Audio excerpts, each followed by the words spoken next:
عزیز دوستو، پچھلے جمعے پہ اپنا عنوان یہ تھا کہ ہمارے اوپر قرآن حکیم کے حقوق کون سے ہیں کہ اتنا عظیم کلام اللہ، جسے فرشتوں کا سردار جبریل امین فرشتوں کے جھرمٹ اور جماعت کے بیچ لے آیا اور دنیا کے تمام تر شہروں میں سے عظیم ترین شہر جو مکہ اور مدینہ تھے، وہاں پہ اتر کر صرف انسانیت ہی نہیں بلکہ مخلوق میں سب سے عظیم تر فرد محمد کریم صلی اللہ علیہ وسلم کو یہ قرآن دے گئے، اور آپ نے جا بجا اس قرآن کی عظمت، توضیح، توقیر ذکر کی۔ اب سوال یہ ہے کہ اس قرآن کے ہمارے اوپر حق کون سے ہیں؟ بڑے اختصار کے ساتھ پچھلے جمعے پہ میں نے آپ کے سامنے چند گزارشات ذکر کی تھیں۔ آج کا جمعہ بھی، آج کا عنوان بھی اسی سلسلے کی ایک کڑی ہے۔ آج کی انشاءاللہ اس نشست میں آپ کے سامنے دو باتیں ذکر کرتا ہوں۔ اللہ پاک سے دعا کرتے ہیں کہ مولا کریم ان باتوں کو صحیح نمونے سے سمجھنے اور پھر اپنی زندگیوں میں پیدا کرنے کے مولا کریم توفیق عطا فرمائے۔ بھائیو، اس کلام اللہ کا سب سے بڑا عظیم حق یہ ہے کہ پہلے اس کتاب کو سمجھا جائے کہ یہ کتاب کہتا کیا ہے۔ عمل کی بات تو بعد میں آتی ہے، اور ہم عمل کر بھی تب سکیں گے جب ہم اس کتاب کے اندر جانچیں تو صحیح کہ اس کے اندر ہے کیا۔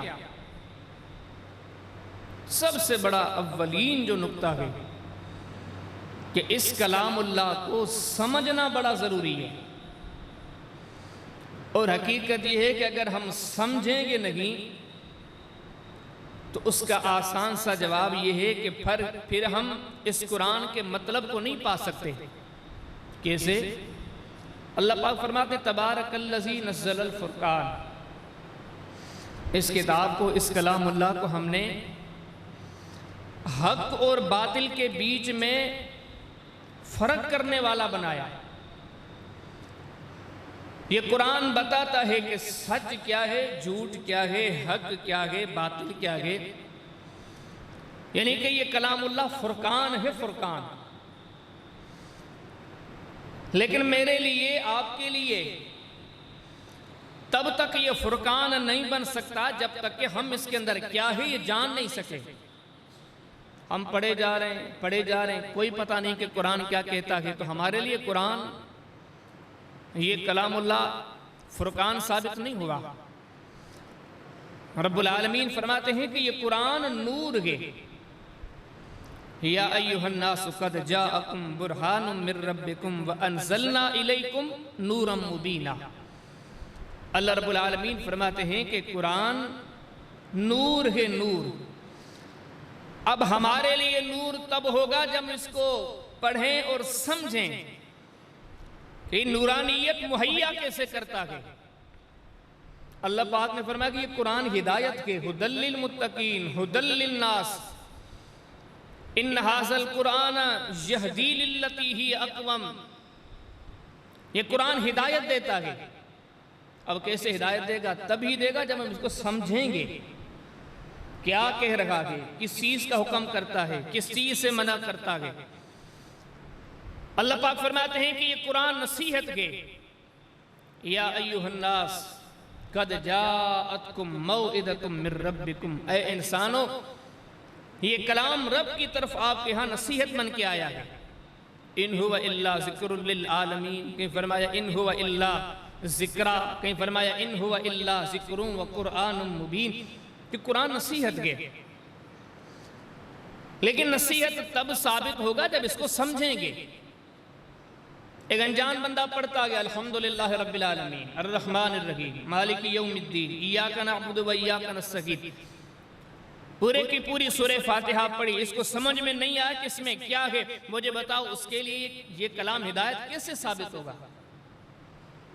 ہدایت تب ہی ثابت ہوگا جب اس کلام اللہ کو سمجھا جائے گا۔ اللہ پاک فرماتے ہیں اللہ نزل احسن الحدیث، بہترین کلام اللہ پاک نے آسمان سے نازل کیا ہے۔ تقشعر منہ جلود الذین یخشون ربہم، رب العالمین فرماتے ہیں کہ ایمان والے اس کلام اللہ کو سنتے ہیں تو ان کے رونگٹے کھڑے ہو جاتے ہیں۔ ثم تلین جلودہم وقلوبہم الی ذکر اللہ، وہ اس کلام کو سننے کے بعد اللہ کی طرف لوٹ آتے گے، اللہ کے ذکر کی طرف لوٹ آتے گے۔ یعنی کہ اتنا با اثر کلام ہے کہ سننے والا سن کے رب کی طرف رجوع کرتا ہے، لیکن یہ بھی تب ہی ممکن ہوگا جب کوئی قرآن کو سمجھے گا۔ ایک بندہ سمجھتا ہی نہیں تو قرآن سے کیا ہدایت حاصل کرے گا، قرآن سے کیا نورانیت حاصل کرے گا، قرآن حکیم اس کے لیے کیسے فرقان ثابت ہوگا، کیسے نصیحت ثابت ہوگا؟ تو سب سے اولین جو بات ہے اس کلام اللہ کو سمجھنا۔ اور میں سمجھتا ہوں ہمارے معاشرے میں جو سب سے بڑا ظلم ہے وہ یہ کہ ہم قرآن کو نہیں سمجھتے۔ ابھی رمضان گزرا گیا، کئی مساجد میں تراویح ہو سکی، کئی میں نہیں ہو سکی، لیکن جہاں پر ہوئی بھی سکی، پورا مہینہ امام نے قرآن سنایا، پورا مہینہ مقتدیوں نے قرآن سنا، لیکن مہینے کے اختتام پر امام سے بھی پوچھیں، مقتدیوں سے بھی پوچھیں کہ آپ نے اس مہینے میں جو قرآن سنا اس میں کیا لکھا تھا؟ کچھ بھی پتہ نہیں۔ ہمارا قرآن سے وہی تعلق ہے جو کہتے ہیں جیسے طوطے کو رٹایا جاتا ہے، اسے بولنا سکھایا جاتا ہے۔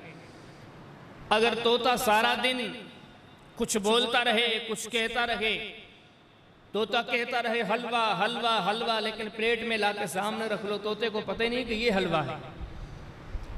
یہی حال ہے ہمارا، ہم قرآن حکیم کو بالکل نہیں سمجھے، نہ سمجھے ہیں نہ سمجھنے کی کوشش کرتے گئے۔ چلو یہ ہو نا، اگر نہیں سمجھے تو سمجھنے کی کوشش کریں، وہ چیز بھی نہیں ہے۔ دنیا کی باقی چیزوں کو ہم سمجھنے کی کوشش کرتے گئے، میں آپ ہم سب یہاں پر موجود ہیں، لیکن ہمارے ہاں کوئی سعودیہ کی طرف سے ہمارا بیٹا عربی میں خط لکھے، آپ کیا سمجھتے ہیں؟ میرے ہاں آپ کے ہاں وہ خط قاصد لے کر آئے اور وہ خط عربی میں لکھا ہوا ہو، بڑی بہترین لکھائی کے ہاں، میرے اور آپ کے بیٹے نے لکھا ہو، بھائی نے لکھا ہو، کسی عزیز نے لکھا ہو، وہ خط ہمیں مل جائے، ہم دیکھیں۔ اب میں آپ سے پوچھتا ہوں، ہم کیا کریں گے؟ کیا ہم یہ کریں گے کہ اس خط کو کہیں گے یہ عربی کی زبان میں بڑا بہترین خط لکھا ہوا ہے، اس کو کپڑے و چادر میں لپیٹ کے سرہانے کے نیچے رکھ کے سو جاتے ہیں؟ کوئی پوچھے تو ہم یہ کہیں کہ میں تو اپنے بیٹے کے خط سے اتنا پیار کرتا ہوں کہ سرہانے رکھ کے سویا ہوا۔ ایسے کریں گے؟ کبھی ایسے نہیں کریں گے۔ فی الفور ایک فکر پیدا ہوگی کہ میرا بیٹا مجھ سے اتنا دور رہتا ہے، اس نے اس خط میں کہا کیا ہے، وہ کہنا کیا چاہتے ہیں؟ ہمیں نہیں پڑھنا آئے گا، ہم کسی دوسرے پڑھاکو بندے کے پاس جائیں گے کہ آپ پڑھ کر یہ بتائیں کہ ہم جاننا چاہتے ہیں کہ اس خط میں ہمارے بیٹے نے کیا کہا۔ لیکن کتنے بڑے دکھ کی بات کہ دنیا کی ساری ذریت و اولاد قربان کی جائے اللہ کی شان پر، اس کا کلام آسمانوں سے آیا ہے، عربی میں پڑھا ہوا ہے، لیکن ہم میں سے کسی نے یہ زحمت نہیں کی کہ اس کو سمجھنے کی کوشش کروں کہ اس میں ہے کیا۔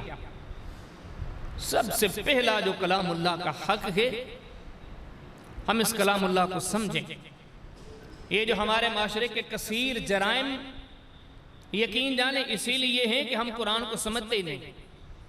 کبھی کبھار لوگ بیٹھ کے ایک سوال بھی کرتے ہیں، شاید آپ نے بھی سنا، وہ کہتے ہیں کہ دیکھو ہم مکہ سے آئے ہیں، بیت اللہ سے آئے ہیں، مسجد نبوی سے آئے ہیں، ہم نے موبائل میں سنا فلاں یمن کا قاری قرآن پڑھ رہا تھا، فلاں مصر کا قاری پڑھ رہا تھا، ہم نے بڑے بڑے عرب قراء کو سنا، لوگ باقاعدہ پوچھتے ہیں، وہ کہتے ہیں کہ دیکھو وہ کلام اللہ پڑھتے ہوئے کتنا روتے گئے، یا ان کے پیچھے کھڑے ہونے والے سامعین کس قدر کلام اللہ کو سن کے وہ اللہ کے ڈر سے روتے ہیں، آنسو بہاتے ہیں۔ پھر پوچھنے والا پوچھتے ہمارے ہاں یہ ماحول کیوں نہیں ہے؟ یہ قرآن سن کے نہ امام کا دل نرم ہوتا ہے، یہ قرآن سن کے اور پڑھ کے نہ مقتدیوں کا دل نرم ہوتا ہے۔ اب دل نرم ہو تو کیسے ہو؟ نہ امام کو پتا کہ میں کیا پڑھ رہا ہوں، نہ مقتدیوں کو پتا کہ میں کیا سن رہا ہوں۔ تہیہ کر لو، یہ ذہن بنا لو کہ انشاءاللہ اللہ کے کلام کو سمجھنے کی کوشش کریں گے۔ اب تو معاملہ بڑا آسان ہو چکا ہے، ہر زبان میں قرآن حکیم کے تراجم آ چکے ہیں، سندھی کہہ لو، اردو کہہ لو، براہوی کہہ لو، جتنی زبانیں ہمارے معاشرے میں بولی جاتی ہیں ان ساری زبانوں میں کلام اللہ کا ترجمہ آ چکا ہے۔ آج سے ہم تہیہ کر لیں کہ انشاءاللہ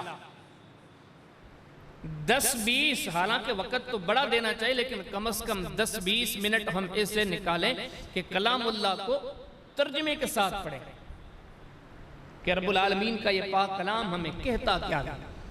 یہ پہلی بات۔ اس سے اگلی یہ بات کہ قرآن حکیم نے جو احکامات جاری فرمائے ہیں ان پر ہم عمل کرنے کی کوشش کریں۔ اس معاملے میں ایسے کہیں کوتاہی نہیں، بلکہ ہم اس معاملے کی چھان بین کرتے ہیں تو ہم بڑے اونچے درجے کے نافرمان ہیں۔ حد درجے کی ہم نے قرآن حکیم کی نافرمانی کی ہے۔ جب ہم قرآن حکیم کے احکامات کو پڑھتے ہیں، یہ کلام اللہ ہم سے مطالبہ کیا کرتا ہے، اس رب کے عظیم کلام کی ہم سے کیا ڈیمانڈ ہے، کیا طلب ہے، یقین جانے جب ہم اس طرف آتے ہیں بڑا دکھ تو اس بات پر ہوتا ہے کہ ہمارے معاشرے میں اس طرف کوئی آنے کے لیے تیار نہیں۔ ہمارے آج کل جو دعوت و تبلیغ، خدمت دین، یہ تقریر، یہ جلسے، یہ پروگرام، ہم سارے مسلمان ہیں، ایک دوسرے کا احترام کرتے ہیں۔ ہم جب ایک دوسرے کی نشستوں کو دیکھتے ہیں، آج تو قرآن کو عمل تو اپنی جگہ پر پڑھنا ہی چھوڑ دیا گیا ہے۔ کوئی قصوں کہانیوں میں اپنا وقت لگا رہا ہے، کوئی شعر و شاعری میں اپنا وقت ضائع کر رہا ہے۔ رب کے مقدس گھر بھی رب کے کلام سے مزین نہیں۔ یہاں پر بھی بیٹھے ہیں، فلاں مفتی صاحب نے یہ کہہ دیا، فلاں علامہ صاحب یہ کہتے ہیں، فلاں شیخ صاحب نے یہ فتویٰ دے دیا۔ اگر سننے کو نہیں ملتا تو کلام اللہ۔ اب کلام اللہ کے احکامات کیا ہیں؟ دین کی بنیادیں 3 چیزوں پر ہیں۔ عقائد و نظریات پہلی چیز، اعمال و عبادات دوسری چیز، اور تیسری چیز ہے معاملات۔ یہ دین ہے ہی ان 3 چیزوں پر۔ اب قرآن حکیم نے ان تینوں چیزوں کی بڑی وضاحت کی ہے۔ میں ان میں سے اختصار کے ساتھ بعض باتیں مزید تشریح کے ساتھ، قرآن حکیم کے احکامات مزید وضاحت کے ساتھ سمجھنے، سمجھانے، سننے، سنانے کی کوشش کرتا ہوں۔ لیکن یہ ساری چیزیں کارآمد تب ہوں گی جب ہم تہیہ کر لیں کہ جو قرآن کا حکم ہوگا انشاءاللہ آج سے ہماری زندگی میں اس پر عمل ہوگا۔ جو بھی قرآن کا فرمان ہم سنیں گے انشاءاللہ آج سے ہم اپنی زندگی میں اس چیز کو پیدا کریں گے۔ کلام پاک نے پہلا نقطہ تو یہ چھیڑا کہ یہ ذہن میں، دل میں، دماغ میں پکی طرح بٹھا لو کہ قرآن کا فرما بردار کبھی ناکام نہیں ہوگا۔ دیکھو کلام اللہ کی ابتدا کیسے ہوتی ہے، الف لام میم ذالک الکتاب۔ نہ حج سے، نہ روزے سے، نہ نماز سے، اللہ پاک نے اس کلام کی ابتدا میں جو آیت رکھ لی ہے وہ یہیں سے شروع ہوتی ہے کہ اس کتاب میں کوئی شک نہیں۔ تو قرآن حکیم نے بھی پہلا جو موضوع ذکر کیا وہ یہ کہ سب سے اول جو آپ کے ذہن میں آپ سوچیں مضبوط بات کون سی ہے، سچی بات کون سی ہے، سب سے صحیح ترین بات کون سی ہے، سب سے عظیم ترین بات کون سی ہے، سب سے قابل ترین بات کون سی ہے، تو ایک مسلمان کے ذہن میں اس کا جواب آنا چاہیے یہ ساری خصوصیتیں کلام اللہ میں ہیں۔ اللہ پاک نے پہلا سبق اس قرآن میں یہ دیا کہ جو لوگ اس کلام اللہ سے جڑ گئے وہ کبھی ناکام نہیں ہوں گے، وہ کامیاب ہیں۔ فرمایا قد جاءکم من اللہ نور و کتاب مبین یہدی بہ اللہ من اتبع رضوانہ سبل السلام ویخرجہم من الظلمات الی النور ویہدیہم الی صراط مستقیم۔ رب العالمین فرماتے ہیں سورہ مائدہ میں، تم میں سے ہدایت والے وہ لوگ ہیں جو قرآن سے جڑے ہوئے ہیں، کیونکہ یہی کلام اللہ ہی ہے جو لوگوں کو راہ مستقیم کی طرف دعوت دیتا ہے۔ کہیں رب العالمین فرماتے ہیں وَهَذَا کتاب انزلناہ مبارک فاتبعوہ واتقوا لعلکم ترحمون۔ رب العالمین فرماتے تم میں سے جو میرے رحم کا طلبگار ہے، جو یہ چاہتا ہے اللہ کا کرم مجھ پر ہو جائے، رب مجھ پہ مہربان ہو جائے، رب العالمین فرماتے ہیں اس کو چاہیے کہ کلام اللہ کی پیروی کرنا شروع کر دے۔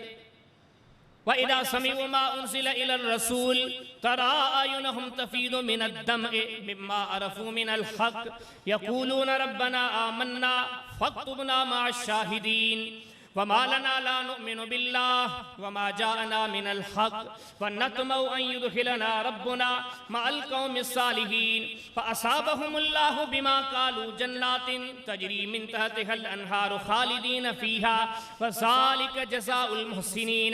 اللہ پاک فرماتے ہیں اس انسانیت میں سے جو قرآن سے جڑ گئے، جو قرآن کے فرما بردار بن گئے، جو قرآن حکیم کے مطیع بن گئے، جو قرآن کے قدردان بن گئے، فَأَصَابَهُمُ اللَّهُ بِمَا قالوا جنات تجری من تحتها الانہار، وہ جنتوں کی رہائشی ہیں، اور خالدین فیہا، ان جنتوں میں یہ کلام اللہ کو پڑھنے والے ہمیشہ ہمیشہ کے لیے رہیں گے۔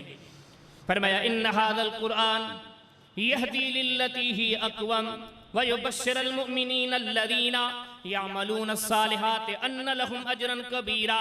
رب تعالیٰ فرماتے ہیں ہم نے بڑا اجر، بہت بڑا اجر ان بندوں کے لیے رکھا ہے جو ہمارے کلام اللہ سے جڑے ہوئے گے۔ پھر فرمایا وَاتَّبَعُوا النُّورَ الَّذِي أُنزِلَ مَعَهُ وَأُولَٰئِكَ هُمُ الْمُفْلِحُونَ۔ اللہ پاک فرماتے ہیں جو قرآن کے پیچھے چلے گا یہی کامیاب و کامران ہوگا۔ کہیں رب تعالیٰ فرماتے ہیں اِنَّمَا الْمُؤْمِنُونَ الَّذِينَ اِذَا ذُكِرَ اللَّهُ وَجِلَتْ قُلُوبُهُمْ وَإِذَا تُلِيَتْ عَلَيْهِمْ آيَاتُهُ زَادَتْهُمْ إِيمَانًا وَعَلَىٰ رَبِّهِمْ يَتَوَكَّلُونَ۔ اللہ تعالیٰ فرماتے ہیں وہ لوگ جو قرآن پڑھتے ہیں، اس کلام اللہ سے نصیحت لیتے ہیں، زندگیوں میں تبدیلی لاتے ہیں، رب العالمین فرماتے ہیں یہی لوگ ہدایت والے ہیں، یہی لوگ کامیاب ہیں۔ اب اتنی ساری گارنٹیاں اور سعادتیں کسی مولوی کے لیے ہے کہ جو اس کے پیچھے چلے وہی حق پر، جس نے اس کو راضی کیا، جس نے اس کی مسند کو مضبوط کیا، نہیں، صرف کلام اللہ۔ قرآن حکیم کا پہلا سبق یہ ہے کہ اس کلام اللہ کے لیے زندگیاں وقف کر دو۔ قرآن دوسرا سبق کیا دیتا ہے؟ اللہ تعالیٰ فرماتے ہیں، فرمایا وَمِنَ النَّاسِ مَن يَشْرِي نَفْسَهُ ابْتِغَاءَ مَرْضَاتِ اللَّهِ وَاللَّهُ رَءُوفٌ بِالْعِبَادِ۔ ایک اور مقام پہ فرمایا ان اللہ اشترى من المؤمنین انفسهم واموالهم بان لهم الجنہ۔ میں نے ابتدا میں آپ کے سامنے گزارش کی دی، جب ہم قرآن کے عمل کی طرف دیکھتے ہیں، اللہ پاک میرے حال پر، آپ کے حال پر، ہم سب پہ رحم کرے، عملی طور پر ہم کسی آیت پہ پورا نہیں اترتے۔ ان دونوں آیتوں میں اللہ پاک ارشاد فرماتے ہیں کہ آپ میں سے منزل مقصود کو پانے والے وہ لوگ ہیں، سچے پکے مومن لوگ وہ ہیں جو اپنی جانیں اللہ کو دے دے، رب پاک سے سودا کر لیں، اللہ تیری رضا ہمیں چاہیے، تیری جنت ہمیں چاہیے، تیری عطا ہمیں چاہیے، بدلے میں جو ہماری زندگی ہے وہ پورے کی پوری ہم تیری رضا کے لیے وقف کرتے ہیں۔ یہ قرآن نے کامیاب لوگوں کی ایک وصف بتلائی، لیکن سوچنے کی بات ہے کہ ہم اس پہ کتنا پورا اترتے ہیں۔ اللہ کے قرآن نے سبق دیا، فرمایا اولئک الذین ھداھم اللہ فبہداہ مقتدی۔ اللہ پاک فرماتے ہیں تم سب کو چاہیے کہ نبیوں کی طرح زندگی گزارو۔ اللہ پاک فرماتے ہیں قد کانت لکم اسوۃ حسنۃ فی ابراہیم۔ اے دنیا کے لوگوں تمہیں چاہیے کہ کہ ابراہیم علیہ السلام کی طرح زندگی بسر کرو، ان کی زندگی میں آپ کے لیے بہترین نمونہ ہے۔ قرآن فرماتا ہے لَقَدْ كَانَ لَكُمْ فِي رَسُولِ اللَّهِ أُسْوَةٌ حَسَنَةٌ لِمَنْ كَانَ يَرْجُو اللَّهَ وَالْيَوْمَ الْآخِرَ وَذَكَرَ اللَّهَ كَثِيرًا۔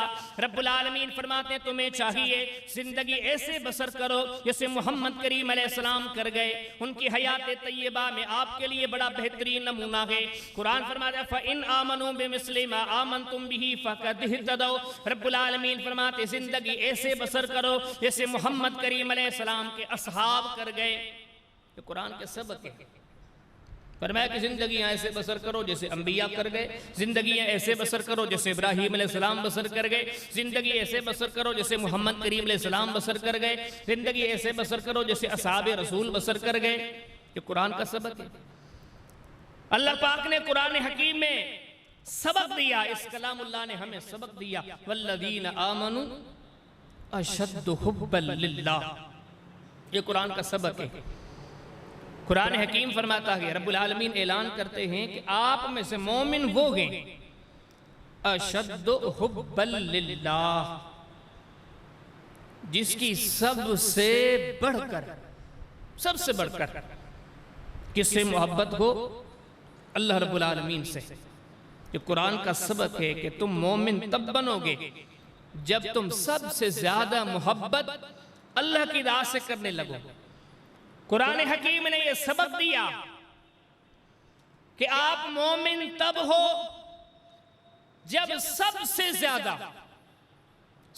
زیادہ آپ کے دل میں خوف اللہ رب العالمین کا ہو، تبھی آپ قرآن کے وفادار بنو گے، تبھی آپ جنت کے منزل کے پانے والے متلاشی بنو گے، تبھی آپ کو منزل مقصود ملے گی جب آپ سب سے زیادہ اللہ رب العالمین سے ڈرو گے۔ فرمایا وَاتَّقُوا اللَّهَ وَاعْلَمُوا أَنَّ اللَّهَ بِكُلِّ شَيْءٍ عَلِيمٌ۔ ایک اور مقام پہ فرمایا وَاتَّقُوا اللَّهَ وَاعْلَمُوا أَنَّ اللَّهَ بِمَا تَعْمَلُونَ بَصِيرٌ۔ ایک اور مقام پہ فرمایا وَاتَّقُوا اللَّهَ وَيُعَلِّمُكُمُ اللَّهُ وَاللَّهُ بِكُلِّ شَيْءٍ عَلِيمٌ۔ ایک اور مقام پہ فرمایا یا ایھا الذین آمنوا اتقوا اللہ حق تقاتہ ولا تموتن الا وانتم مسلمون۔ ایک اور مقام پہ فرمایا یا ایھا الذین آمنوا اتقوا اللہ وکونوا مع الصادقین۔ ایک اور مقام پہ فرمایا یا ایھا الذین آمنوا اتقوا اللہ وقولوا قولا سدیدا۔ ایک اور مقام پہ فرمایا یا ایھا الذین آمنوا اتقوا اللہ ولتنظر نفس ما قدمت لغد واتقوا اللہ ان اللہ خبیر بما تعملون۔ الناس اتقوا ربکم الذی خلقکم من نفس واحدہ۔ ایک اور مقام پہ فرمایا واتقوا اللہ الذی تساءلون بہ والارحام۔ ایک اور مقام پہ فرمایا یا ایھا الناس اتقوا ربکم ان زلزلۃ الساعۃ شیء عظیم۔ ایک اور مقام پہ فرمایا یا ایھا الناس اتقوا ربکم واخشوا یوما لا یجزی والد عن ولدہ ولا مولود هو جاز عن والدہ شیئا۔ اللہ پاک نے 20 مقامات پر اعلان فرمایا، قرآن حکیم نے 20 آیات میں اعلان فرمایا جو کامیابی کی طرف جانے والے ہیں، جن کو زندگی کے بدلے میں منزل مقصود ملنے والی ہے، وہ سب سے زیادہ اپنے رب سے ڈرتے ہیں، سب سے زیادہ۔ اللہ پاک فرماتے ہیں کہ ڈر اور خوف اگر کسی کو رکھنا ہے تو وہ صرف میرا رکھے۔ جو قرآن ہے، رب تعالیٰ فرماتے ہیں آپ کا جو دل ہے، اس دل میں جو ڈر اور خوف والا کھانا ہے، رب تعالیٰ فرماتے ہیں اس میں صرف میرا ڈر ہی ہونا چاہیے۔ لا الہ الا انا فاتقون۔ ایک مقام میں فرمایا وَإِيَّايَ فَاتَّقُونَ۔ ایک مقام میں فرمایا وَإِيَّايَ فَارْهَبُونَ۔ ایک مقام میں فرمایا کہ وَلَا تَخْشَوْهُمْ وَاخْشَوْنِي۔ ایک مقام میں فرمایا وَلَا تَخَافُوهُمْ وَخَافُونِ إِن كُنتُم مُؤْمِنِينَ۔ ایک مقام میں فرمایا کہ وَاللَّهُ أَحَقُّ أَن تَخْشَاهُ إِن كُنتُم مُؤْمِنِينَ۔ رب العالمین فرماتے ہیں سب سے زیادہ ڈر آپ کے دلوں میں ہونا چاہیے تو وہ مجھ رب کا ہونا چاہیے۔ مجھ سے ڈرو، میرا خوف کھاؤ، میرے ڈر اور خوف سے اپنی زندگیوں کو سنوار دو۔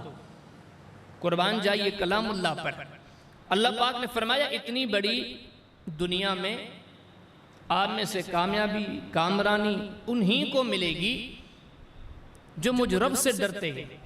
قرآن بھرا پڑا ہے قبر قیامت کے معاملات تو بہت آگے ہیں، دین کی نظر سے تو آگے نہیں، لیکن ہمارے ذہنوں کے اعتبار سے یہ جو ہم کہتے ہیں ہمارے حالات کیوں نہیں سنورتے، ہم کیوں نہیں سنورتے، ہمارا معاشرہ کیوں نہیں سنبھلتا، جہاں اللہ کا ڈر نہ ہو وہاں پہ معاملات نہیں سنبھلتے۔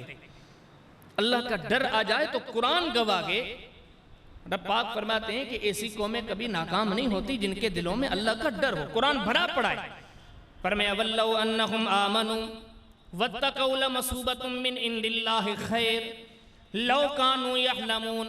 اللہ پاک فرماتے ہیں لوگ اگر ہم سے ڈرنا شروع کرتے تو انہیں خیر ہی خیر نصیب ہوتا۔ وَإِن تُؤْمِنُوا وَتَتَّقُوا فَلَكُمْ أَجْرٌ عَظِيمٌ، بڑا بہترین بدلہ دیتے ہم ان بندوں کو اگر یہ ہم سے ڈرا کرتے۔ وَاتَّقُوا اللَّهَ وَاعْلَمُوا أَنَّ اللَّهَ مَعَ الْمُتَّقِينَ۔ رب پاک فرماتے ہیں کہاں کے دکھوں کا تذکرہ کرتے ہو، کہاں کی پریشانیوں کا تذکرہ کرتے ہو، کہاں کی مایوسیوں کا تذکرہ کرتے ہو، ہم سے ڈر جاؤ، ہم آپ کے مددگار، معاون اور ساتھی ثابت ہوں گے۔ اتقوا اللہ لعلکم تفلحون۔ رب تعالیٰ فرماتے ہیں مجھ سے ڈرو، مجھ سے ڈرنے والے ہمیشہ کامیاب ہوتے ہیں۔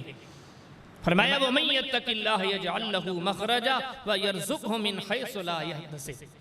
کبھی کرونا میں پھنسے ہو، کبھی ٹڈی میں پھنسے ہو، کبھی زلزلوں میں پھنسے ہو، کبھی طوفانوں میں پھنسے ہو، پھنسنے کے بعد راستے نظر نہیں آتے، رب پاک فرماتے راستے نظر نہیں آئیں گے، راستے ان کو مل جاتے ہیں جو ہم سے ڈرتے ہیں۔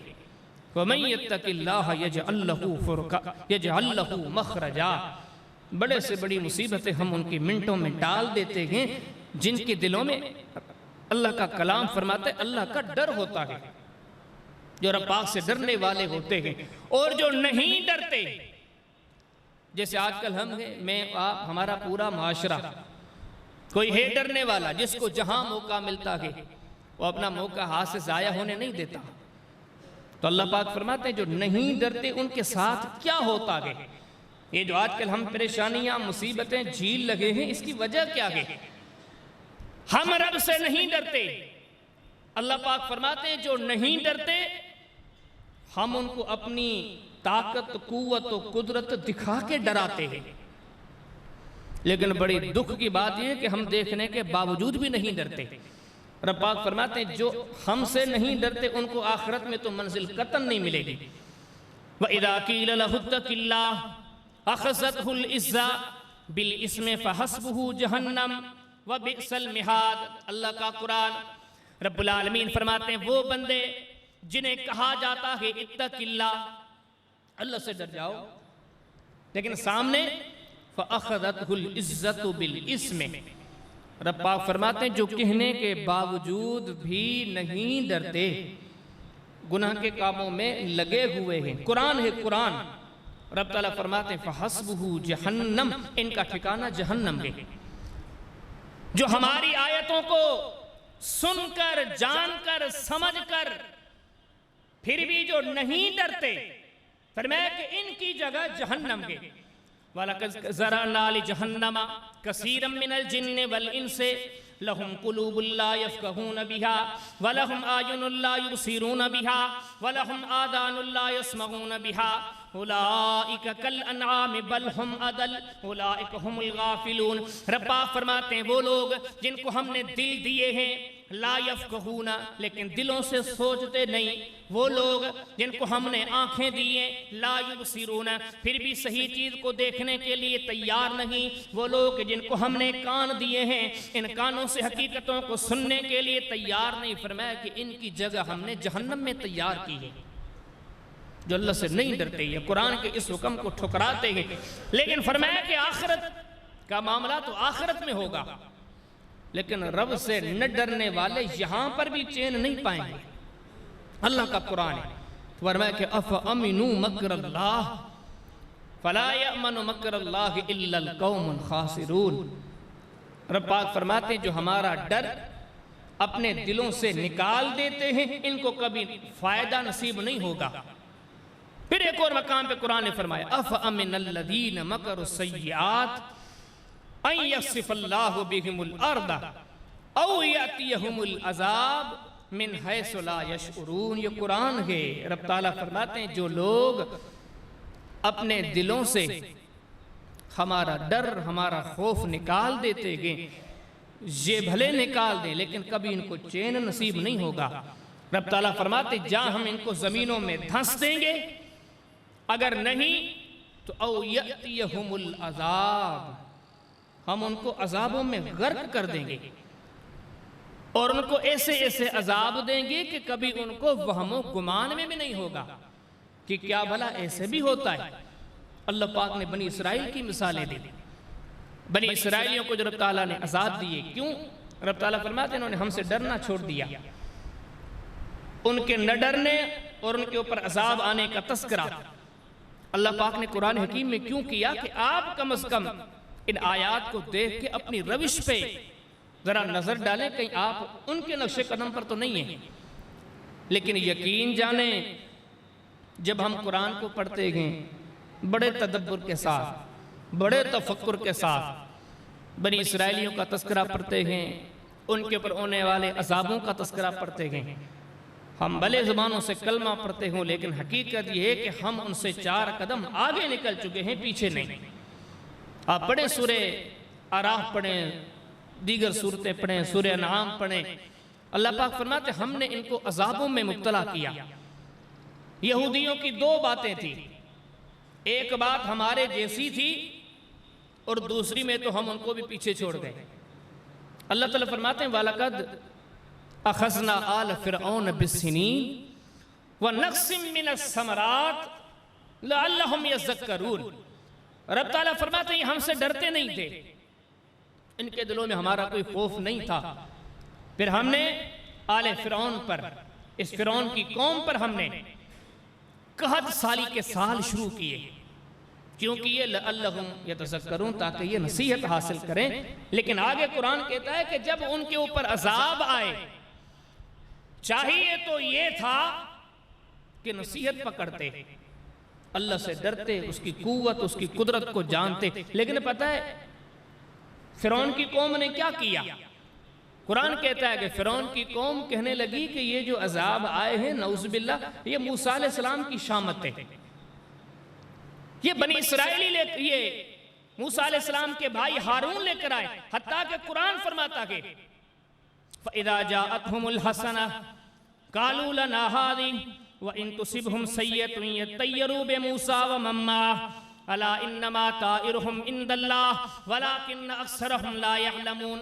اللہ کا قرآن ہے، رب تعالیٰ فرماتے ہیں جب آل فرعون نے نافرمانیاں کی، ہم نے عذاب بھیجے، ہم نے قحط سالی بھیجی، کئی سالوں تک پریشان ہوئے، تو یہ کہنے لگے کہ یہ جو عذاب یہ شامت آئی ہے موسیٰ علیہ السلام کی وجہ سے آئی ہے۔ اللہ پاک فرماتے ہیں بدبختو ایسے نہیں ہے، یہ تو رب کی طرف سے آئی ہے، وَلَٰكِنَّ أَكْثَرَهُمْ لَا يَعْلَمُونَ، لوگ علم نہیں رکھتے، یہ اللہ کی طرف سے عذاب آئے ہیں آپ کو سدھارنے کے لیے، اللہ کی قدرت بتانے کے لیے۔ یعنی کہ قرآن کہتا ہے کہ آل فرعون کے پاس جب عذاب آیا وہ اس جھگڑے میں پڑ گئے کہ یہ موسیٰ علیہ السلام کی طرف سے آیا ہے، سدھرے نہیں۔ یہی حال ہمارا ہے، جب ہمارے سامنے کورونا آیا کوئی کہتا تھا یہ تبلیغیوں کی وجہ سے آیا ہے، کوئی کہتا تھا کہ یہ بلوچستان کی سرحد سے جو زوار آئے ہیں ایران سے ان کی وجہ سے آیا ہے، لیکن اس پورے خطے میں کسی نے بھی سبق تو حاصل نہیں کیا۔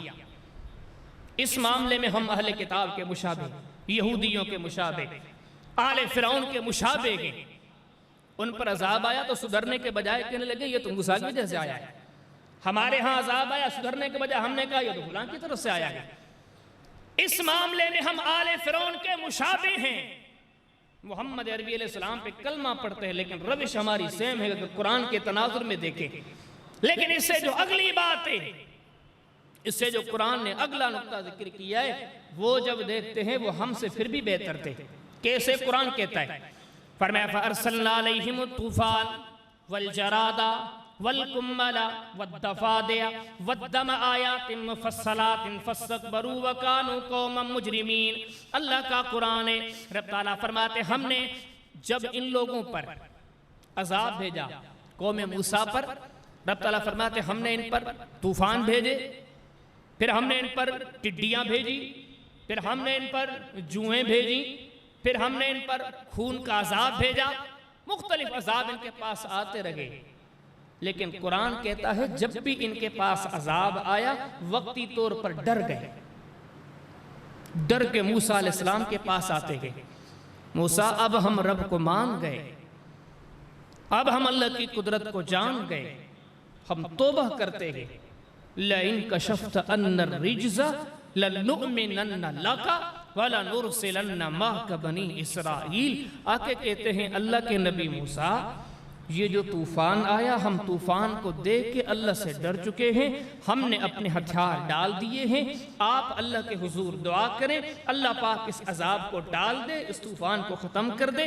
آج کے بعد ہم مومن بن گئے ہیں۔ یہ کن کا تذکرہ ہے؟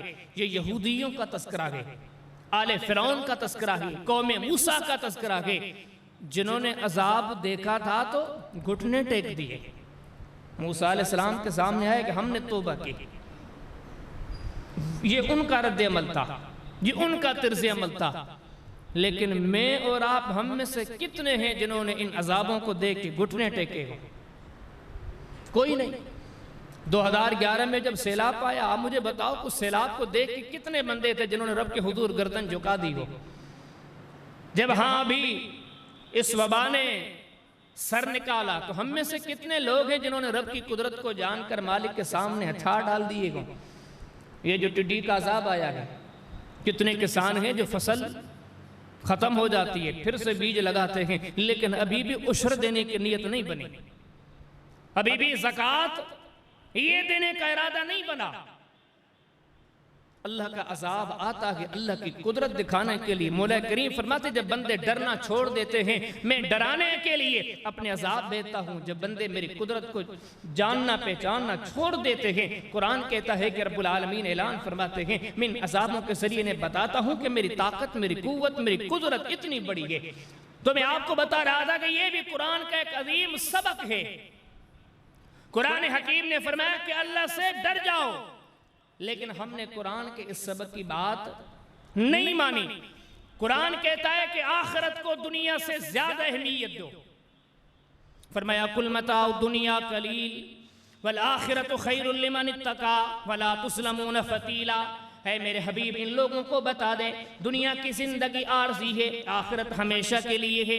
کہیں فرمایا ما عندکم ینفد فما عند اللہ باق۔ اے میرے حبیب قرآن پڑھ کے ان کو بتا دیں دنیا کے جتنے آلات و نعمتیں آپ کے ہاں ہیں ساری فنا ہو جائیں گی، بقا وہی رہنا ہے جو رب کے ہاں ہے۔ کہیں فرمایا والآخرۃ خیر وابقا۔ قرآن اعلان فرمایا آخرت ہمیشہ رہنے والی بھی ہے اور بہتر بھی ہے۔ کہیں قرآن نے فرمایا ان الذین لا یرجون لقاءنا ورضوا بالحیات الدنیا واطمأنوا بها والذین هم عن آیاتنا غافلون اولئک مأواہم النار بما كانوا یکسبون۔ اللہ تعالیٰ ارشاد فرماتے ہیں، رب تعالیٰ فرماتے ہیں جو دنیا کو سب کچھ جانتے ہیں آخرت کو کچھ نہیں جانتے، ہم قرآن میں اعلان کرتے ہیں ہم ایسے لوگوں سے ناراض ہیں۔ اولئک مأواہم النار، ان کا ٹھکانہ جہنم کی آگ ہے، بما کانوا یکسبون، ان کے عملوں کی وجہ سے۔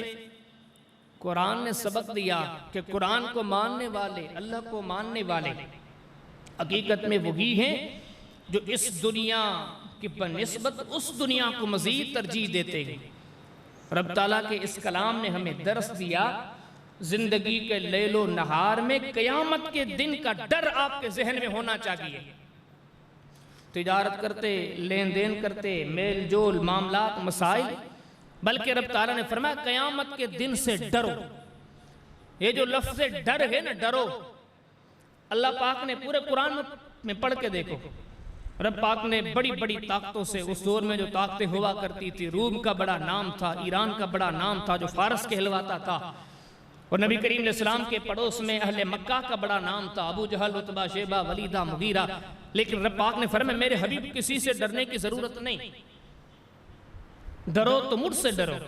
اور اس کے ساتھ اللہ پاک نے اگر کسی دوسری چیز سے ڈرنے کا حکم دیا وہ صرف ایک ہی چیز ہے، وہ ہے قیامت کا دن۔ قرآن بھرا پڑا ہے، قرآن نے یہ سبق جا بجا دیا۔ کوئی فرمایا وَاتَّقُوا يَوْمًا لَا تَجْزِي نَفْسٌ عَن نَفْسٍ شَيْئًا وَلَا يُقْبَلُ مِنْهَا شفاعۃ ولا یؤخذ منها عدل ولا هم ينصرون۔ کہیں رب تعالیٰ نے فرمایا واتقوا یوما لا تجزی نفس عن نفس شیئا ولا يقبل منها شفاعۃ ولا یؤخذ منها عدل ولا هم ينصرون۔ کہیں رب تعالیٰ نے فرمایا واتقوا یوما ترجعون فیہ الی اللہ۔ کہیں رب تعالیٰ نے فرمایا واخشوا یوما لا یجزی والد عن ولدہ ولا مولود هو جاز عن والدہ شیئا۔ اللہ پاک نے اعلان فرمایا، قرآن نے سبق دیا آخرت کے دن سے ڈر جاؤ۔ لیکن سوچنے کی بات یہ ہے اب مسلمان قرآن کے اس سبق کو کتنا سن سکے ہیں، کتنا سمجھ سکے ہیں، اور قرآن کی مان کر ہم کتنا ڈر سکے ہیں۔ یہ بھی قرآن کا سبق ہم نے بھلا دیا۔ اللہ کے قرآن نے یہ سبق دیا کہ مسلمانوں تمہاری زندگی کا مقصد اللہ کی عبادت کو، کام کاج کرو، تجارت معاملات مسائل سارے کرو۔ تمہارا نبی بہت بڑا تاجر تھا، اتنا تجربے کار تاجر تھا۔ نبی کریم علیہ السلام کی آپ سیرت پڑھ کے دیکھو گے ایسا آپ کو تجربے کار تاجر نہیں ملے گا، اتنا بڑا تجربہ۔ ایک حدیث سے آپ اندازہ لگائیں، صحیح بخاری کے اندر کتاب الزکوٰۃ کے اندر ایک باب آتا ہے، باب خرص التمر۔ پرانے زمانے میں ظاہری بات ہے کہ تولنے کے لیے بڑے بڑے کانٹے تو نہیں ہوتے تھے۔ عربوں میں یہ رائج تھا کہ بڑے بڑے تجربے کار لوگ ایسے کرتے کہ باغات میں دیکھ کر اندازہ لگاتے کہ اس میں اتنی کھجور ہوگی، یا بعد ایسے کرتے کہ کھجور اتار کے زمین پر رکھ لیتے، لیکن ان کی تجارت کیسے ہوتی؟ ایک بندہ اس پڑے ہوئے ڈھیر کو دیکھ کے کہتا کہ یہ کھجور اتنی ہے، تو اسی پہ اعتماد کیا جاتا۔ اور اس فن میں بڑے بڑے تجربے کار تھے، لیکن ہمارے سردار کتنے تجربے کار تھے۔ صحیح بخاری کتاب الزکوٰۃ باب خرص التمر۔ نبی کریم علیہ السلام صحابہ کی بہت بڑی جماعت ساتھ لے کے جا رہے ہیں جنگ تبوک کی طرف۔ حدیث میں آتا ہے سفر کرتے کرتے نبی کریم علیہ السلام ایک باغ کے قریب سے گزرے۔ اس باغ کی مالکن کوئی خاتون تھی، کسی مرد کی پراپرٹی نہیں تھی۔ تو نبی کریم علیہ السلام نے پہلے تو ان سے بات چیت کرنے کی کوشش کی، ہم سفر میں جا رہے ہیں، ہمارے ہاں کھجور کی ضرورت ہے، اگر آپ دیں تو ہم آپ کے ہاں سودا کر دیتے ہیں۔ لیکن وہ عورت آمادہ نہیں ہوئی، تو اس کے درخت میں کھجور لگی ہوئی تھی۔ نبی کریم علیہ السلام نے اس کی کھجور کی طرف دیکھ کے فرمایا کہ یہ کھجور 10 وسق ہے۔ یہ ایک عربوں میں وزن استعمال ہوتا تھا، یعنی کہ ایسے سمجھیں کہ قریب چند بوریاں، یہ اتنی کھجور ہے۔ نبی کریم علیہ السلام چلے گئے، جنب تبوک میں پہنچے۔ حدیث میں آتا ہے کہ آپ تبوک کے میدان میں لڑے، اللہ پاک نے مسلمانوں کو فتح نصیب فرمائی، پھر سے وہ قافلہ لوٹا۔ عجیب اتفاق اسی باغ والے راستے سے گزر ہوا، تو نبی کریم علیہ السلام نے فرمایا کیوں نہ اس عورت سے پوچھ لیں کہ آپ کی کھجور کتنی ہوئی۔ حدیث میں آتا ہے کہ اس باغ کی مالک اس خاتون سے نبی کریم علیہ السلام خاطب ہوئے اور فرمایا کہ عورت ہاں، ہم تو یہ اندازہ لگا کر گئے تھے کہ آپ کے باغ میں اتنی کھجور ہے، آپ بتائیں گی کہ کتنی ہوئی؟ وہ کہنے لگی اللہ کے نبی ذرے برابر کم نہیں ہوئی، جو اندازہ آپ نے لگایا تھا وہی اندازہ ہوا۔ یہ ہمارے سردار کا تجربہ تھا، دین تجارت سے روکتا نہیں، دین دنیا کی دیگر معاملات و مسائل سے روکتا نہیں، لیکن دین کہتا ہے کہ ہر جگہ پر تمہارا دل اللہ کی طرح متوجہ ہو، کیونکہ رب تعالیٰ نے تمہیں پیدا کیوں کیا ہے؟ وَمَا خَلَقْتُ الْجِنَّ وَالْإِنسَ إِلَّا لِيَعْبُدُونَ۔ کہیں قرآن فرماتا ہے وَاعْبُدُوا اللَّهَ وَلَا تُشْرِكُوا بِهِ شَيْئًا، کہیں قرآن فرماتا ہے یا ایھا الناس اعبدوا ربکم الذی خلقکم، اللہ کی عبادت میں لگے رہو۔ اور کب تک؟ ہم موسمی مسلمان ہوتے ہیں، بعض اوقات رمضان میں شوق جاگتا ہے، بعض اوقات محرم میں شوق جاگتا ہے، بعض اوقات حج کے مہینے میں حاجی صاحب بنتے ہیں شوق جاگتا ہے، بعض اوقات عمرہ کرتے ہیں عمرے میں شوق جاگتا ہے۔ دین کہتا ہے کہ نہیں، عبادت کا شوق کیسا ہو؟ اللہ پاک اپنے حبیب سے مخاطب ہے وَاعْبُدْ رَبَّكَ حَتَّى يَأْتِيَكَ الْيَقِينُ۔ رب تعالیٰ فرماتے ہیں میرے حبیب عبادت کے راستے پہ لگے رہو، دن ہوں رات ہوں صبح ہوں شام لگے رہیں، حَتَّى يَأْتِيَكَ الْيَقِينُ، جب تک آپ کے پاس موت کا فرشتہ نہیں آتا۔ آپ جب تک زندہ ہیں اپنی زندگی کا مقصد اللہ کی عبادت اور خوشنودگی بنائیں، معاملات کو منہ دیتے رہیں لیکن دل اس طرف ہو۔ یہ قرآن کا سبق ہے میں آپ کو ابتدا میں کہہ چکا کہ ہم قرآن کے سارے سبق بھلا چکے ہیں۔ قرآن کہتا ہے کہ اللہ کے ذکر کے لیے اپنی زبانوں کو عادی بناؤ۔ کہ فرمایا وَاذْكُرُوا اللَّهَ كَثِيرًا لَعَلَّكُمْ تُفْلِحُونَ۔ کہیں رب العالمین فرماتے ہیں یا ایھا الذین آمنوا اذکروا اللہ ذکرا کثیرا وسبحوہ بکرۃ وصیلا۔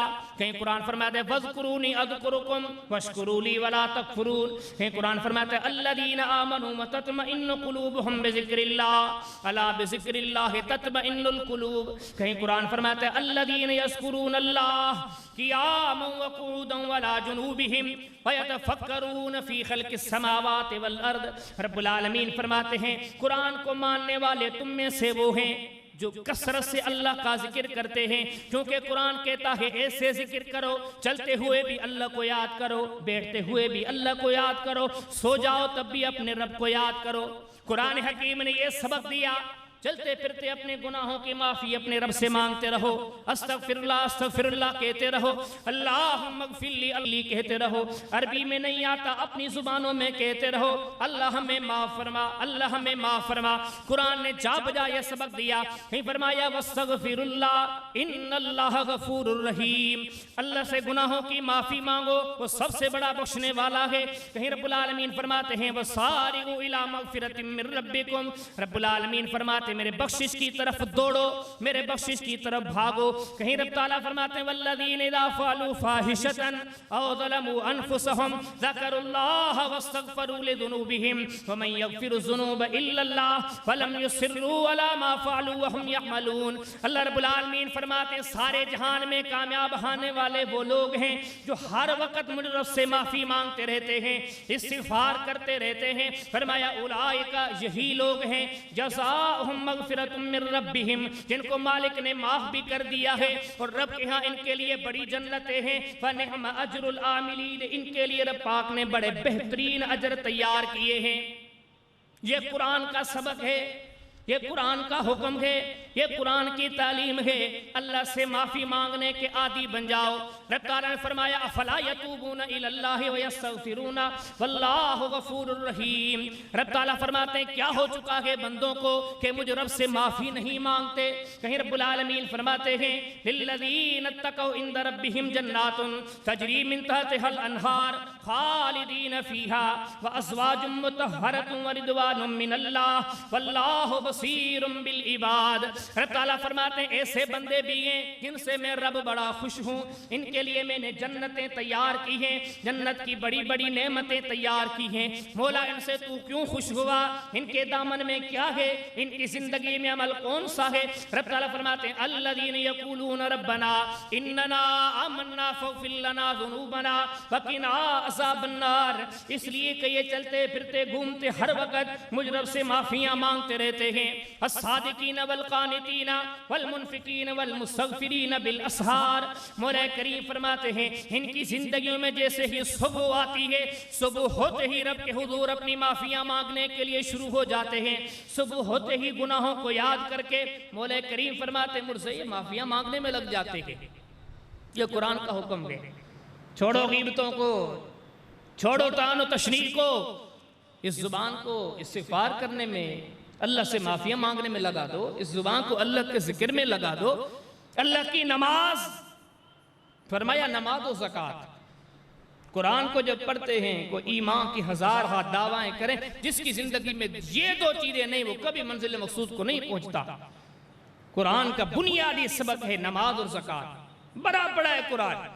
فرمایا وَأَقِیمُوا الصَّلَاةَ وَآتُوا الزَّکَاةَ وَارْکَعُوا مَعَ الرَّاکِعِینَ۔ ایک اور مقام میں فرمایا وَأَقِیمُوا الصَّلَاةَ وَآتُوا الزَّکَاةَ وَمَا تُقَدِّمُوا لِأَنفُسِکُم مِّن خَیْرٍ تَجِدُوهُ عِندَ اللَّہ۔ ایک اور مقام میں فرمایا وَأَنْ أَقِیمُوا الصَّلَاةَ وَاتَّقُوهُ وَهُوَ الَّذِی إِلَیْهِ تُحْشَرُونَ۔ ایک اور مقام میں فرمایا الَّذِینَ یُؤْمِنُونَ بِالْغَیْبِ وَیُقِیمُونَ الصَّلَاةَ وَمِمَّا رَزَقْنَاهُمْ يُنْفِقُونَ أُولَٰئِکَ عَلَىٰ ھُدًى مِّن رَّبِّہِمْ وَأُولَٰئِکَ هُمُ الْمُفْلِحُونَ۔ ایک اور مقام میں فرمایا والمقیمین الصلاۃ والمؤتون الزکاۃ والمؤمنون باللہ والیوم الآخر اولئک سنؤتیہم اجرا عظیما۔ رب العالمین فرماتے ہیں ایک اور مقام پر والذین صبروا ابتغاء وجہ ربہم وقاموا الصلاۃ وآتوا الزکاۃ ومن تزکا فانما یتزکا لنفسہ وإلی اللہ المصیر۔ رب العالمین فرماتے ہیں یہ کیا ہے؟ یہ اللہ کا قرآن ہے، اس کی ابتدا یہاں سے ہوتی ہے ذالک الکتاب لا ریب فیہ، اس کتاب میں شک کی کوئی گنجائش نہیں، یہ صداقتوں بھرا کلام کلام اللہ ہے، وہ اعلان کرتا ہے اتنی ساری دنیا میں اتنے سارے دعوے داروں میں اتنے سارے کلمہ پڑھنے والوں میں اللہ پاک فرماتے ہیں وہی کامیاب ہیں، وہی کامران ہیں جو نماز بڑی پابندی سے پڑھتے ہیں اور زکوٰۃ بڑی پابندی کے ساتھ دیتے ہیں۔ یہ قرآن کا سبق ہے، اللہ سے ڈرو، رب کی محبت خشیت رکھو، آخرت کا فکر کرو، اذکار میں عبادات میں نماز میں لگے رہو، یہ سبق ہے قرآن حکیم کے پڑھنے کے۔ اللہ کے کلام نے فرمایا یہ رب کا حکم، یہ کلام اللہ کا سبق، جہاد کو اپنی زندگی کا مقصد بنا لو۔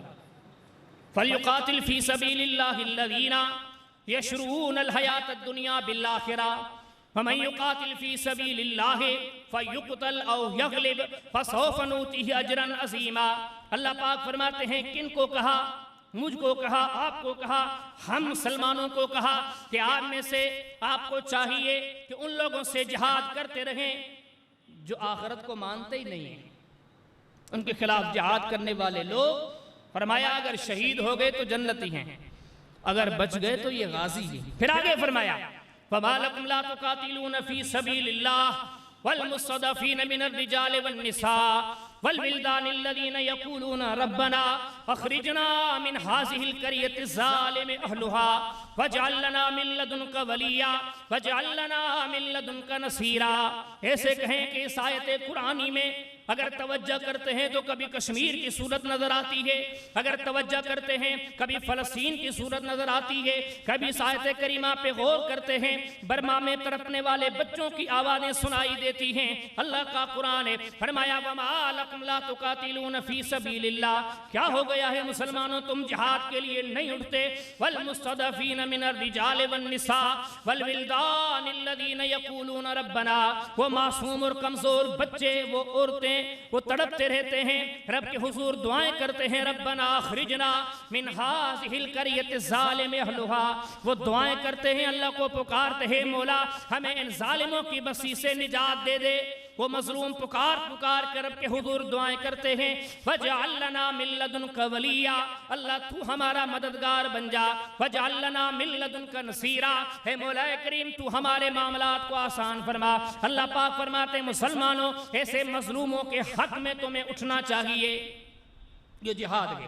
فرمایا فَضْرِبُوا فَوْقَ الْأَعْنَاقِ وَاضْرِبُوا مِنْهُمْ كُلَّ بَنَانٍ، جو مسلمانوں پہ ترس نہ کھائے وہ کبھی ترس کے قابل نہیں۔ فَضْرِبُوا فَوْقَ الْأَعْنَاقِ وَاضْرِبُوا مِنْهُمْ كُلَّ بَنَانٍ، اٹھ کے ان کے سرتن سے جدا کر دیں۔ کہیں قرآن فرماتا ہے وَقَاتِلُوا فِي سَبِيلِ اللَّهِ وَاعْلَمُوا أَنَّ اللَّهَ سَمِيعٌ عَلِيمٌ، یہ قرآن کے حکم ہیں، یہ اللہ کے حکم ہیں، یہ قرآن کے سبق ہیں جو ہم نے بھلا دیے ہیں۔ فرمایا اللہ کی رضا کے لیے کفر کے خلاف اٹھ کھڑے ہو جاؤ۔ کہیں اللہ کا قرآن فرماتا ہے وَجَاهِدُوا فِي سَبِيلِهِ لَعَلَّكُمْ تُفْلِحُونَ، اللہ کا قرآن ہے۔ رب تعالیٰ فرماتے تم میں سے کامیاب وہ ہوں گے جن کے دامن میں جہاد کی عبادت ہوگی، جنہوں نے زندگی میں جہاد کیا ہوگا۔ کہیں فرمایا یا ایھا الذین آمنوا هل ادلکم علی تجارۃ تنجیکم من عذاب علیم، کتنے بڑے بہترین کلمات ہیں، کتنا بڑا پرتاثیر انداز ہے کلام اللہ کا۔ رب تعالیٰ فرماتے ہیں یا ایھا الذین آمنوا، اے ایمان والو سنو، حل ادلکم علی تجارت، آؤ میں رب تمہیں ایک تجارت بتاتا ہوں، ایک کاروبار بتاتا ہوں، تنجیکم من عذاب علیم، اگر اس کاروبار کو کرو گے عذاب علیم سے بچ جاؤ گے۔ اللہ وہ کون سا کاروبار ہے، وہ کون سی تجارت ہے؟ دنیا کا ہر بندہ تجارت کرنے کا شوق رکھتا ہے، ترقی کا شوق رکھتا ہے، آگے بڑھنے کا شوق رکھتا ہے۔ اب اللہ کا قرآن یہ کاروبار بتاتے ہوئے اعلان فرماتا ہے تؤمنون باللہ ورسولہ، اللہ رسول پہ ایمان لے کر آؤ، وَتُجَاهِدُونَ فِي سَبِيلِهِ، اور اللہ کی رضا میں جہاد کے لیے نکل کھڑے ہو جاؤ۔ فرمایا وقاتلوا وقتلوا لأكفرن عنهم سیئاتهم ولأدخلنهم جنات تجری من تحتها الانہار۔ رب العالمین فرماتے ہم ان کو جنتوں میں داخل کریں گے، ان کے گناہوں کو ہم صاف کر دیں گے، مٹا دیں گے۔ جو جہاد کے میدان میں نکلے، قاتل یا مقتول بن کے آئے، شہید یا غازی بن کر آئے، کئی فرمایا فضل اللہ المجاہدین علی القاعدین درجہ۔ رب تعالیٰ فرماتے ہیں اس پوری امت میں نیکیاں کرنے والے بہت ہوں گے، لیکن جو جہاد کرتے ہم نے ان کا درجہ بلند رکھا ہے، اتنا بلند۔ حدیث کتاب سنن دارمی میں کتاب الجہاد میں باب فضل شہید میں اللہ کے حبیب نے فرمایا کہ ساری خلق میں سوائے نبیوں کی جماعت کے، سوائے نبیوں کی جماعت کے، جو اللہ کے عرش کے نیچے سب سے بڑا جو بہترین اور پہلا طبقہ جنتیوں کا ہے، فرمایا وہ نبیوں کا ہے۔ اس کے بعد فرمایا کہ اس کے نیچے سب سے پہلا طبقہ شہیدوں کا ہے۔ شہید اللہ کے عرش کے بالکل قریب ہوں گے جنت میں۔ اللہ کا قرآن فرمایا، اللہ پاک نے اپنے حبیب کو فرمایا وقاتل فی سبیل اللہ، حبیب لوگوں کو جہاد کی تعلیم دو، وحرض المؤمنین علی القتال، ان کو جہاد کا شوق دو۔ یہ قرآن کے سبق ہیں۔ یا ایھا النبی حسبک اللہ، حبیب آپ کے لیے اللہ کافی ہے۔ ومن اتبعک من المؤمنین، لڑنے کے لیے آپ کے ہاں یہ جانساروں کی جماعت کافی ہے۔ پھر فرمایا یا ایھا النبی، اے حبیب حرض المؤمنین علی القتال، مومنین کو جہاد کا جذبہ دلاتے رہے۔ پھر آگے فرمایا، اور ایک ایک آیت پر جب ہم دیکھتے ہیں، ہم تو کسی آیت پر پورا نہیں اترتے، فرمایا قل ان کان آباؤکم و ابناؤکم و اخوانکم و ازواجکم و عشیرتکم و اموال اقترفتموها تجارت تخشون کسادها ومساکن ترضونها احب الیکم من اللہ ورسولہ وجہاد فی سبیلہ فتربصوا حتی یأتی اللہ بامرہ۔ اللہ کا قرآن ہے، سورہ توبہ ہے۔ اللہ پاک فرماتے حبیب ان لوگوں کو کہہ دیں اگر آپ کو جہاد کے مد مقابل اپنی اولاد پیاری ہے، اپنے والدین پیارے ہیں، اپنی تجارت پیاری ہے، اپنے گھر پیارے ہیں، اپنے معاملات پیارے ہیں، فَتَرَبَّصُوا حَتَّى يَأْتِيَ اللَّهُ بِأَمْرِهِ، جب جہاد کے مد مقابل ان چیزوں کو ترجیح دینے لگو گے، اب رب کی رحمتوں کے مستحق نہیں، اللہ کے عذابوں کا انتظار کرو۔ یہ آیتیں مسلمانوں کے معاشرے میں عمل تو اپنی جگہ پر سننے کے لیے بھی نہیں ملتی۔ ہم عمل کا تو معاملہ بعد میں آتا ہے، لیکن ہماری مجالس میں، ہماری محافل میں کیا یہ کلام اللہ نہیں ہے؟ یہ کلام اللہ کا حصہ ہے۔ اور یقین جانیں امت کے پاس یہی چیز ہے دنیا پر غالب ہونے کے لیے۔ یہ جتنے ہم دنیا کے مسائل سنتے ہیں، کبھی ہم بار بار تذکرہ کرتے گئے، فلسطین، کشمیر، فلاں فلاں فلاں خطے، عالم اسلام کی تاریخ پڑھ کے دیکھو۔ میں آپ سے پوچھتا ہوں، نبی کریم علیہ السلام تو مکہ سے روتے ہوئے گئے تھے، یہ مکہ پھر کیسے ملا؟ جواب ملتا ہے جہاد کی بدولت۔ نبی کریم علیہ السلام جب خیبر کے فاتح بنے، خیبر مسلمانوں کا بنا، میں آپ سے پوچھتا ہوں کس وجہ سے؟ جہاد کی بدولت۔ مسلمانوں کے پاس نجران آیا، کیسے آیا؟ جہاد کی بدولت۔ تبوک یہ شام کا علاقہ ہے، مسلمانوں کو شام کیسے ملا؟ جہاد کی بدولت۔ یمن، مسلمانوں کو یمن کیسے ملا؟ جہاد کی بدولت۔ ہم جس سندھ میں رہتے ہیں، یہ سندھ اسلام کے خاتے میں کیسے آئی تھی؟ جہاد کی بدولت۔ ہند کیسے مسلمانوں کے پاس آئی تھی؟ جہاد کی بدولت۔ ہمارے خطے میں اگر ایران میں پہلے اسلام آیا تھا تو امیر المؤمنین عمر کے دور میں جہاد کی بدولت۔ ہم مسلمانوں کو ترکی کیسے ملی تھی؟ صلاح الدین ایوبی کی تاریخ اٹھا کر دیکھ لیں، دیگر مجاہدین کی تاریخ اٹھا کر دیکھیں۔ جہاد، ان معاملات و مسائل کا حل جہاد ہے۔ اللہ ہمارے حالوں پہ رحم کرے، ان آیتوں پر عمل کرنے کی کوشش کریں اور اللہ سے دعا مانگیں اللہ ہمیں وقت کا شہید بنائے، مجاہد بنائے، غازی بنائے۔ اور یہی لوگ ہیں جو کڑوی حقیقتیں آپ کو بتاتا ہوں، ہم معاشرے میں مرتے ہیں سیاستدانوں کے اوپر۔ یہ سیاستدان کبھی کسی خطے کو آزاد نہیں کریں گے۔ ہم مولویوں اور پیروں کو سب کچھ سمجھتے ہیں، یہ اپنی گدیوں اور اپنی مسندوں کو چھوڑنے والے نہیں۔ تاریخ اٹھا کر دیکھیں، مسلمانوں کا جب بھی عروج آیا ان مجاہدین کی بدولت، ان جہادی آیات پر عمل کرنے کے صورت میں۔ تو میں آپ کو بتا رہا تھا یہ ہے قرآن کے سبق۔ قرآن نے فرمایا کہ جہاد کر لو، تو دنیا میں عزت کا دار و مدار بھی یہی ہے۔ میں آپ سے پوچھتا ہوں، ابھی آپ اخبارات رسائل پڑھتے ہوں گے، افغانستان کی خبریں آپ سنتے ہوں گے، وہاں پہ جو کچھ معاملات تھے جیسے کہ ہم ڈیپلی نہیں جاننا چاہتے، لیکن اتنا کہتے کہ اس دور کا سب سے بڑا فرعون امریکہ، لیکن ان سے بھی انہوں نے ہزاروں کی تعداد میں اپنے قیدی چھڑا دی۔ میں آپ سے پوچھتا ہوں کیوں؟ وہاں کی مسجدیں سونے کی بنی ہوئی ہیں، کیوں؟ وہاں کے علماء جب تقریر کرتے ہیں تو چاندی کے اسپیکروں میں کرتے ہیں، وہاں والے لوگ روزے زیادہ رکھتے ہیں، نفل زیادہ پڑھتے ہیں، جہاں حج کرنے کے لیے بیت اللہ میں زیادہ نظر آتے ہیں۔ نہیں، اس کمزور ملک کے ان مسلمانوں کی یہ طاقت بھی اس لیے ہے کہ ان کے ہاں جہاد کی دولت ہے، جو ہزاروں کے ہزاروں، اور وہ لوگ جن کو دشمن کے خلاف لڑتے ہوئے پایا گیا، دشمن ان کو بھی چھوڑنے کی طرف مجبور ہے، اور دوسری طرف ہم ہیں 18 سال بیت گئے، قوم کی ایک بیٹی کو رہا نہیں کر سکے۔ آسیہ کا نام ہم سنتے ہیں، کتنے حکمران آئے، کتنے حکمران گئے، وہ نہیں چھوٹ سکے۔ کیا ہم سے یہ چیزیں پوچھی نہیں جائیں گی؟ اللہ کے قرآن کی واضح آیات ہیں کمزوروں کے لیے آوا۔ اب تو دور وہ آ چکا ہے، اس دور میں جو آج کل تقریریں ہوتی ہیں، جو تبلیغ ہوتی ہے، ہمارے مولوی طبقے کوئی کہے، باقیوں کو تو چھوڑتے ہیں۔ آج کل تقریر و تبلیغ یہ ہے کہ اجتماع بیٹھاؤ، 4 عبادات کا تذکرہ کرو، اپنے مسلک کو آسمان کی طرف چڑھاؤ اور دوسرے مسلک کو زمین کی طرف گراؤ، جلسہ ہو گیا، تقریر ہو گئی۔ کسی کو اونچا دکھانا ہے، کسی کو نیچا دکھانا ہے، مقابلے بازی آ گئی۔ مساجد کو مورچے بنا دیے گئے، یہ فلاں کا مورچہ ہے، یہاں سے فلاں کے حق میں بارود چلے گا، یہ فلاں مسجد اللہ کا گھر تھا کلام اللہ کی دعوت کے لیے۔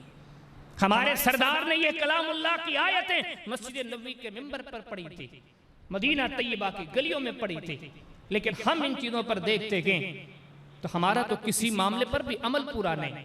تو یہ موضوع ہے بہت بڑا طویل، قرآن حکیم کے اسباق، جو رب تعالیٰ نے جو سبق دیے گئے، اس کلام اللہ نے جو سبق دیے گئے، صرف چند ہی میں آپ کے سامنے آج کی اس نشست میں پیش کر سکا ہوں۔ اللہ کا کلام کہتا ہے نبیوں کے نقش قدم پر چلو، اپنی زندگیاں اپنے مالک کی رضا کے لیے وقف کر دو۔ ٹھیک ہے دنیا کے معاملات چلاؤ، دین منع نہیں کرتا، لیکن آپ کا دل، آپ کا ذہن ارحم الراحمین کی طرح متوجہ ہو، اللہ کا ڈر پیدا کرو، آخرت کی فکر پیدا کرو، عبادات میں لگے رہو، رب کی یاد، ذکر، استغفار میں لگے رہو، چلتے پھرتے گھومتے اپنے مالک کو یاد کرو، اس سے معافیاں مانگو، سچے پکے نمازی بنو، زکوٰۃ دینے کے پکے پابند بنو، اللہ کی راہ میں خرچ کرنے والے بنو، اور رب سے دعا کرو اللہ پاک شہادت کی موت عطا فرمائے، مجاہد کی زندگی عطا فرمائے،